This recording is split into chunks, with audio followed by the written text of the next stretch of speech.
हुआ, दोनों तलवार म्यान में डाली, हाथ धोए, घोड़े से कूदा, सफेद कपड़ा बिछाया और प्रतिक्रमण करने के लिए बैठ गया। एक तलवार निकालकर राजा रानी को प्रणाम किया। रानी पूछती है, बाबू मेरी आंखों के सामने दो दृश्य, एक और तो तुम तलवार लेकर रुंड मुंड काट रहे हो और संध्या के समय जो कपड़ा बिछाकर प्रतिक्रमण कर रहे हो, ये क्या है? बाबू जी ने जो उत्तर दिया, जितने जैन या नौजवान है सुन ले क्या कहा था। रानी साहब, मैं जैन दर्शन का प्रति श्रावक हूं। श्रावक का धर्म अहिंसा है। मन की निर्मलता और आत्मा की कठोरता के लिए मैंने प्रतिक्रमण किया है। ये मेरा व्यक्तिगत धर्म है, धर्म है। मैंने प्रतिक्रमण करके व्यक्तिगत धर्म का पालन किया है और खड्ग उठाकर मैंने राष्ट्र धर्म का पालन किया है। हम वीरों के संतान हैं, कायरों के संतान नहीं है। उस वीरत्व को धारण करना चाहिए। इस वीर भूमि पर यह मैं बात कर रहा हूं, जहां से रानी ने देश का वो इतिहास बदला है।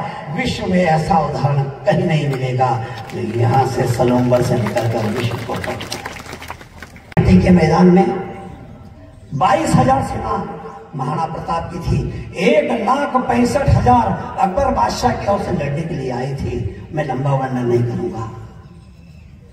18 जून 1576 सवेरे 10:30 बजे महाराणा प्रताप ने आवाज लगाई, हकीम शाह सूरी तलवार लेकर युद्ध के मैदान में उतरता है। महाराणा प्रताप की सेना में 22,000 सैनिक थे, 14,000 भील थे। ये भीलों का क्षेत्र, वनवासियों का क्षेत्र है। 14,000 वनवासी थे, 4,500 राजपूत थे, 500 ब्राह्मण थे, 500 पठान थे, 500 रेदासी थे, नाई, धोबी, माली, गुजर, जाट, यादव, अहीर, ऐसे 36 जातियां थी। 36 जाति के प्रतिनिधि थे और उसमें गौरव करने लाया 1,000 जैन क्षत्रिय भामाशाह के नेतृत्व में। भामाशाह थे, उनका भाई ताराचंद था, उनका बेटा सोंडा था, रतनचंद मेहता थे, कल्याण भचावत थे, कल्याण परिहार थे, जगन्नाथ महासानी थे। ऐसे 1,000 जैन योद्धाओं को लेकर 12:30 बजे जब भामाशाह तलवार लेकर सूत कर पड़ते हैं, दायां हिस्सा राणा ने साफ किया, बायां हिस्सा मारते काटते हुए साफ करते हुए आगे बढ़े। उनका 16 साल का बेटा सोंडा दोनों हाथों में तलवार लेकर रुंड मुंड काट रहा था। मुगल सरदारों ने लड़ना बंद कर दिया, मुंह पर हाथ रखकर कहने लगे, कौन है इस नौजवान की अम्मी जान जिसने ऐसा नरवीर पैदा किया है, जिसकी तलवार चलती तो नहीं है? भामाशाह का बेटा सोंडा जैन था। अलवर के फूल जैन ने दिया था। वो स्वयं क्रांतिकारी थे, उनकी पत्नी चवेली भी क्रांतिकारी थी, वो जेल में थी। बच्ची गिरी, समाचार मिला कि बच्ची गैलरी से गिरने मृत्यु हो गई, माफी मांगकर बाहर नहीं आई। उनका पौत्र श्रीनिवासन दिल्ली में पत्रकार है, उसने मुझे लिखकर भेजा है, वही मैंने जैन गौरव पुस्तक में लिखा है। आप में से झांसी की रानी का नाम किसने सुना है? उनकी सबसे अधिक मदद की थी अमरचंद भाटिया ने। सुभाष चंद्र बोस का नाम किसने सुना है? उनके जो निजी चिकित्सक थे उनका नाम था डॉक्टर राजमल कासरीवाल। बेटा अजीत बढ़िया 2011 में लड़ते हुए बलिदान हुआ। वह उदयपुर हाउस की इंडिया हाउस लाइब्रेरी, वो लिखते हैं 1857 से 1947 तक 90 वर्ष तक भारत में जो क्रांति हुई, उस क्रांति में 7,32,780 लोगों ने क्रांतिकारी के और बलिदान हुए। यह आंकड़ा अंग्रेजों का है, अपना आंकड़ा 3 करोड़ लोगों ने बलिदान किया तब भारत की आजादी आई। तो जब शोधन किया गया तो उसमें 4,800 जैन पाए गए। यह संख्या 5,000 से ऊपर जाए।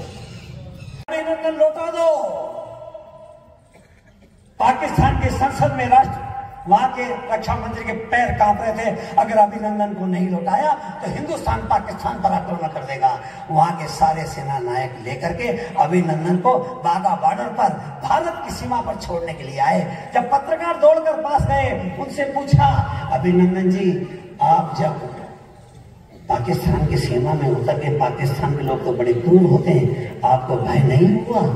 तो उन्होंने कहा, जिस समय मैं पाकिस्तान में उतरा, मैं जैसे ही समझा कि पाकिस्तान की सीमा हूं, मैंने नौकार मंत्र का जाप करना प्रारंभ किया कि भगवान राम ने अपना नाम रामचंद्र सिंह लिखा, राम लिखा है, रघुनंदन लिखा है, कौशल्या नंदन लिखा है, राघव लिखा है, रामचंद्र सिंह नहीं लिखा है। क्यों? राम ने अपने नाम के आगे सिंह नहीं लगाया, कृष्ण ने अपने नाम के आगे यादव नहीं लगाया, परशुराम ने अपने नाम के आगे ब्राह्मण नहीं लगाया, और महावीर ने अपने नाम के आगे जैन नहीं लगाया। उनका परिचय भारत का गौरवमय परिचय था, जाति बंधन से मुक्त था, सारी राष्ट्रीयता को प्रतिनिधित्व देने वाला परिचय था। यह चीज भारत मैंने दोहराए, वो कब नहीं दोहराएगी?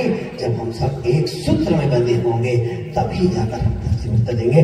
जो समाज का अन्योन्याश्रित वर्ग है, जो पिछड़ा वर्ग है, जो वनवासी वर्ग है, जो यहाँ के जंगलों में रहता है, वो आज इस संपन्न समाज से अपेक्षा करता है कि तुम हमारा हाथ पकड़ो, हम तुम्हारे साथ रहेंगे। हमने राम का साथ दिया था, हमने महाराणा प्रताप का साथ दिया था, हमने छत्रपति शिवाजी का साथ दिया था, हम इस संपूर्ण भारतीय समाज का साथ देना चाहते हैं। बस 6 फीट बाई 6 फीट की जमीन खरीदी गई, जिसका वजन 740 किलो होता है। उस समय उसका मूल्य था 400 रुपए। उसका नाम दिमाग टोडरमल जैन समाधि है। 56 दिन उपवास किया। अंग्रेजों को पता लगा